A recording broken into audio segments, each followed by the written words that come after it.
Boa noite, queridos alunos.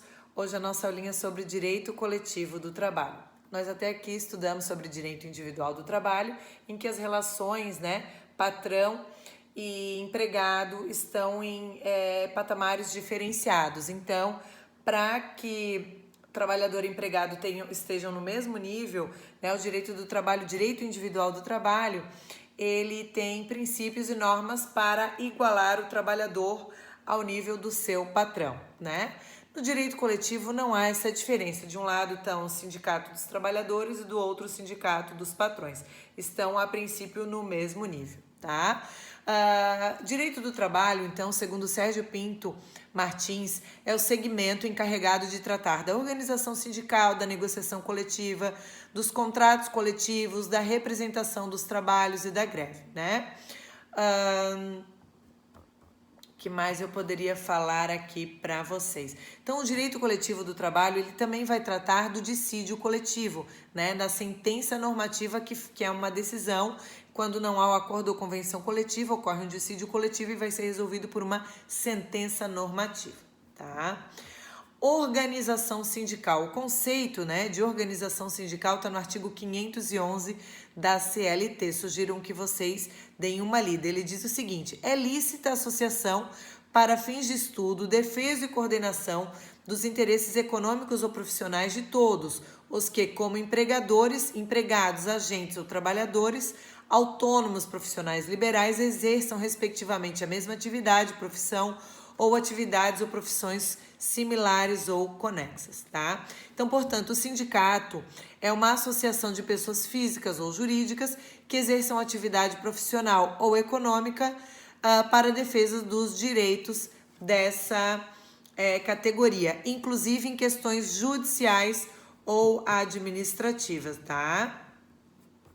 A natureza jurídica do sindicato é de associação de natureza privada, autônoma e coletiva, Não há possibilidade de haver interferência no Estado. Então, antes da Constituição Federal de 88, o sindicato, antes da emenda 1 de 69, o sindicato tinha personalidade jurídica de direito público e o Estado intervinha. Hoje o Estado não mais intervém, Do princípio, agora vamos ver os princípios, Então, como o direito coletivo, ele é diferente do direito individual, ele tem princípios e normas diferentes, Quais são os princípios, O princípio da liberdade associativa e sindical.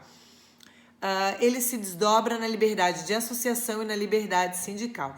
O princípio da liberdade de associação significa a liberdade de reunião e associação pacífica de grupos de pessoas reunidas com objetivos comuns, não necessariamente ligados em função dos interesses econômicos ou profissionais, A Constituição Federal, ela assegura uma reunião pacífica e associação de pessoas desde que não tenha caráter paramilitar. Está previsto no artigo 5º, inciso 16 e 17 da Constituição Federal. O princípio da liberdade sindical consiste na faculdade que possuem os trabalhadores e os patrões de se organizarem, constituírem livremente os seus sindicatos sem que sofram interferência do Estado. Então, a liberdade ocorre de duas formas: liberdade sindical individual e liberdade sindical coletiva.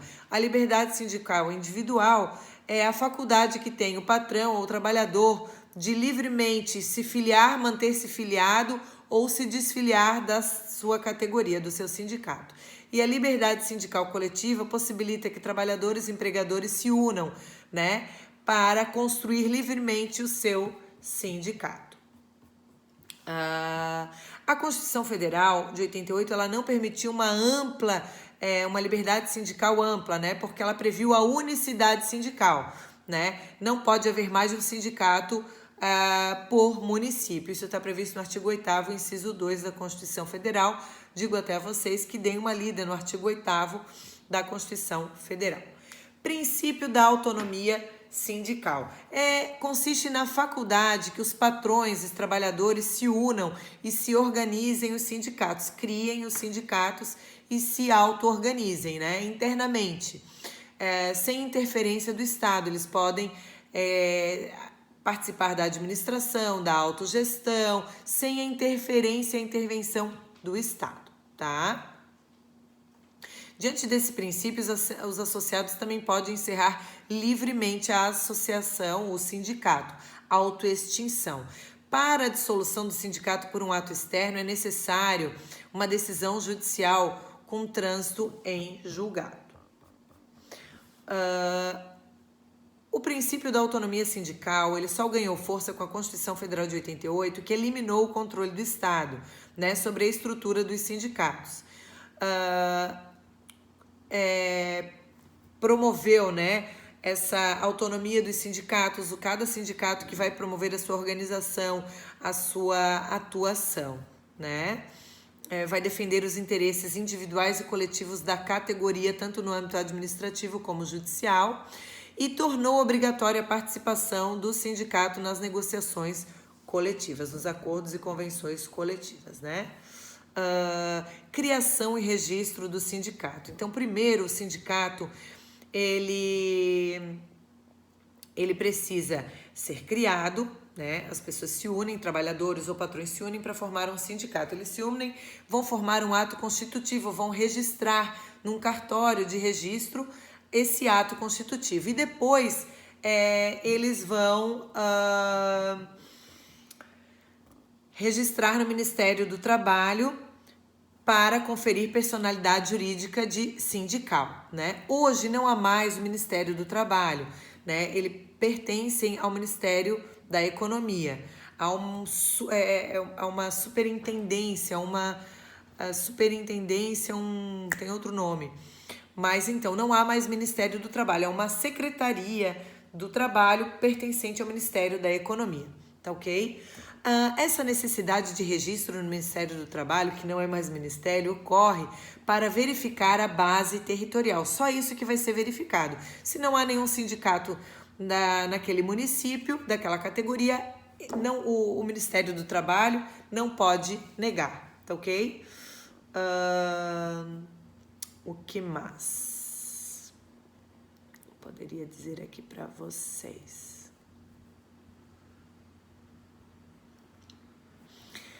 Vamos ver categoria econômica profissional ou diferenciada, tá? Categoria econômica ou patronal, ela é formada quando há solidariedade de interesses econômicos, dos interesses dos patrões, que exercem atividades econômicas idênticas, similares ou conexas, conforme artigo 511, parágrafo 1º da CLT.